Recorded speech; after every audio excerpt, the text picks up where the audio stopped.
ധർമ്മടത്തിന്റെ രാഷ്ട്രീയ ചരിത്രം കേരളത്തിന്റെ പൊതുമനസ്സിന്റെ കൂടെ സഞ്ചരിക്കുകയാണ്.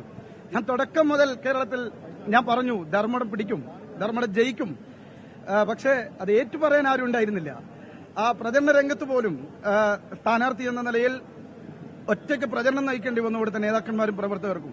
5 റൗണ്ടിൽ നിങ്ങൾ ആലോചിക്കേണ്ടത് 1,00,000-ത്തോളം അല്ലെങ്കിൽ 20,000-ത്തോളം ലീഡ് കിട്ടേണ്ടിടത്താണ് ഇപ്പോഴും 5 റൗണ്ടിൽ 1 റൗണ്ടിൽ പോലും കേരളത്തിന്റെ മുഖ്യമന്ത്രി ലീഡ് കിട്ടാതെ പോകുന്നത്.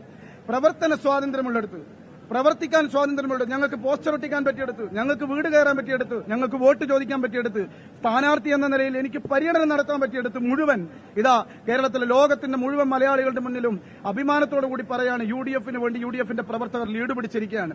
ഇത് രാഷ്ട്രീയപരമായി പിണറായി വിജയന്റെ പരാജയമാണ്. ഞാൻ ഇപ്പോഴും പറയുന്നു, 3 പഞ്ചായത്തുകൾ UDF ചരിത്രത്തിൽ ഒരിക്കലും പഞ്ചായത്ത് തുടങ്ങിയതിൽ പിന്നെ ഒരിക്കലും ഭരിച്ചിട്ടില്ലാത്ത പഞ്ചായത്താണ് ചെമ്മിലോട്.